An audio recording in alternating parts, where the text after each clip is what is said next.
Hello and welcome to Simplified.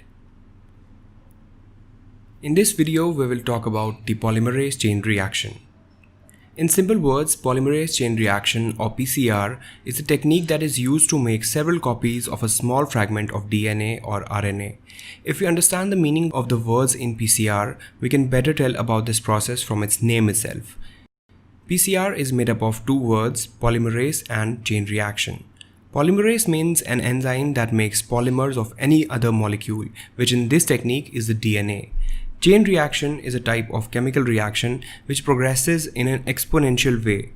Or in simple terms, if the first reaction produces 2 molecules, the second reaction will make 4 and the third will make 16 copies, and then 32, 64, 128, 512 copies and so on. So in a matter of just a few hundred reactions, we can produce billions of copies of a single fragment of DNA. Before progressing further, make sure to watch the video on structure of DNA and DNA replication on our channel for a better understanding of this topic, as many of the terms that we will use in this video have been discussed in those topics. Also, I am so excited to share with you that we have launched our new t-shirt store on teespring.com. Featuring cool tees that medical students and professionals can relate to. We are still adding more designs on our store. Support Simplified by checking us out on Teespring. The next question you would ask is, why would we want to make a billion copies of a region of DNA? Well, PCR has thousands of uses, like in diagnosing infections and infectious diseases. For example, it is used to diagnose infections by viruses. We take blood of a patient that has been infected by the virus, and then we amplify the DNA of the virus so that we are able to study which type of virus it is and its properties. Similarly, PCR is being used in hundreds of other fields like crime investigations, genetic research, molecular biology, etc. Now let's first talk about what are the things that we need to perform PCR, and then we will discuss how this process happens. The most commonly used equipment in PCR is the thermal cycler, also known as the PCR machine. Inside the PCR machine, we have these small tubes in which all the chemicals are inserted and the reaction takes place.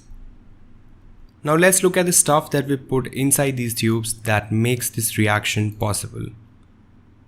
The key ingredients of a PCR reaction are Taq polymerase, primers, DNA templates, and the nucleotides. Taq polymerase is a type of DNA polymerase, and like DNA replication in any organism, PCR requires a DNA polymerase enzyme that makes new strands of DNA using existing strands as templates. The DNA polymerase typically used in PCR is called Taq polymerase after the heat-tolerant bacteria from which it was isolated, named Thermus aquaticus. This bacteria lives in hot springs, and its DNA polymerase is very heat stable, and it is most active around 70 degrees. This heat stability is ideal as high temperatures are needed for this reaction. The second important thing that we need to perform PCR are the primers. If you have watched the videos on DNA replication, you know that DNA polymerase needs primers to start the reaction, as the polymerase cannot initiate this reaction but can only propagate it. PCR primers are short sequences of nucleotides, usually around 20 nucleotides in length. Primers provide a starting point for DNA synthesis. Primers are also important as they help to select the exact portion of DNA that will be amplified. And we use 2 such primers in each PCR reaction, and they are designed so that they isolate the target region of the DNA to be copied. DNA template is the segment of original DNA which we want to amplify. And nucleotides, as we already know, are the basic building blocks used for DNA synthesis. Now we will discuss about the process of PCR. PCR involves 3 simple steps: denaturation, annealing, and extension. In the first step of polymerase chain reaction, we raise the temperature of the machine to 96 degrees Celsius. This is done to denature or separate the 2 strands of DNA. So, as a result of this step, we get 2 separate strands of DNA. The next step of PCR is known as annealing. Before getting into the details, do you know the meaning of the word annealing? Basically, this word was used in the metal industry, where they heat a certain metal to a higher temperature and then cool it. This process is called annealing, which is basically done to remove the internal defects from the metal. Same is the case here in PCR, where we first raise the temperature of the machine to 72 degrees for the step 1, that is denaturation, and then we cool the temperature to 55 degrees so that the primers in the PCR tube can bind to their target sequence on the single-stranded DNA. Now let me explain the concept of annealing with a real-world example. Suppose a patient comes to you and you suspect an HIV infection. We take the blood sample of the patient and perform PCR on it. The blood of the patient contains the virus, and in the virus is its genetic material, the DNA.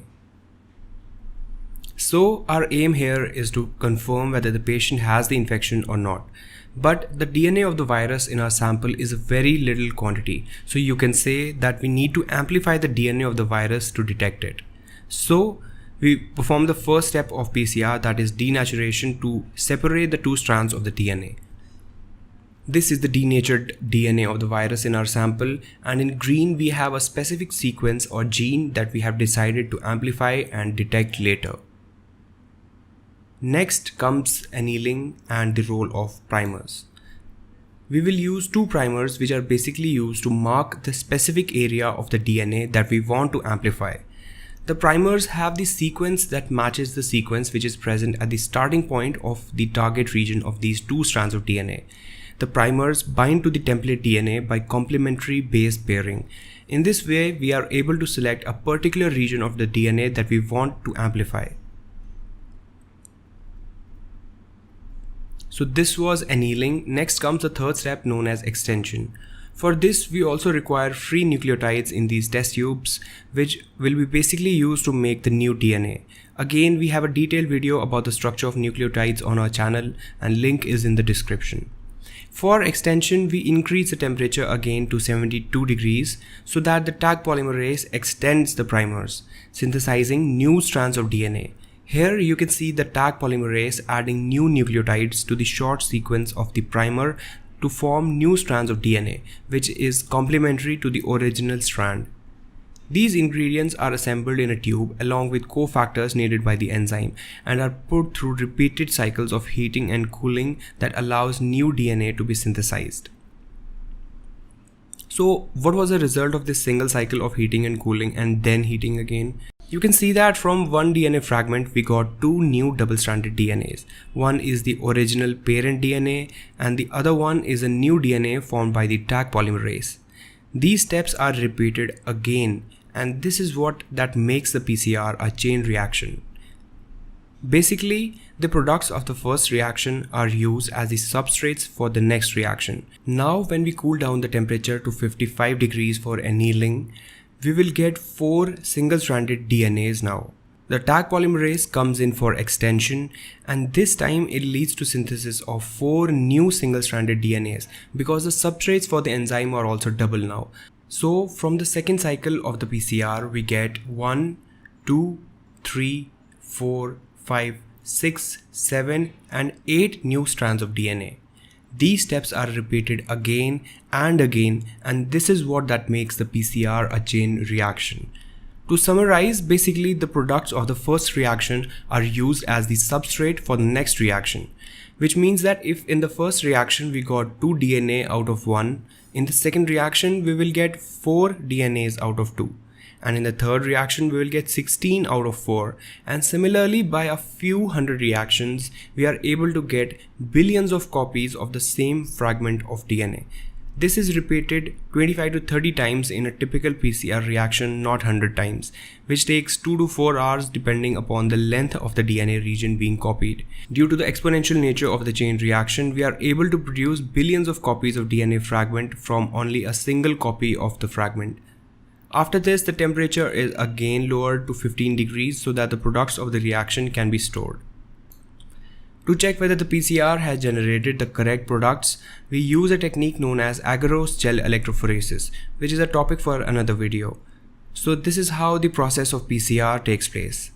In the end, I would like to say that PCR is an amazing technique that has revolutionized the field of diagnosis and research. One of the most frequent questions that I get asked here on YouTube is how to remember what you study. I agree that biology and medicine involve remembering a lot of factual information, and one of the things that helped me immensely during medical college were flashcards. That's why Simplified has teamed up with Quizlet to release our brand new collection of flashcards on biology and medicine. Quizlet is a new online learning platform where you can study easy to remember flashcards by me and thousands of other teachers worldwide. All Simplified flashcards are easy to understand and contain a lot of images that help you to remember difficult topics easily. What makes Quizlet great is that you can use it on Android or iOS anywhere you want, which makes it super helpful to revise and remember a lot of volatile topics right before an exam. Become a Simplified member on patreon.com to unlock all the flashcards from our videos, and also unlock some cool Patreon only member content like exclusive discounts on Simplified merchandise, choosing the topic for the next video, and early notifications and behind the scenes of these videos. Thank you so much for watching, guys. Follow us on Facebook and Instagram for more cool stuff. See you in the next video.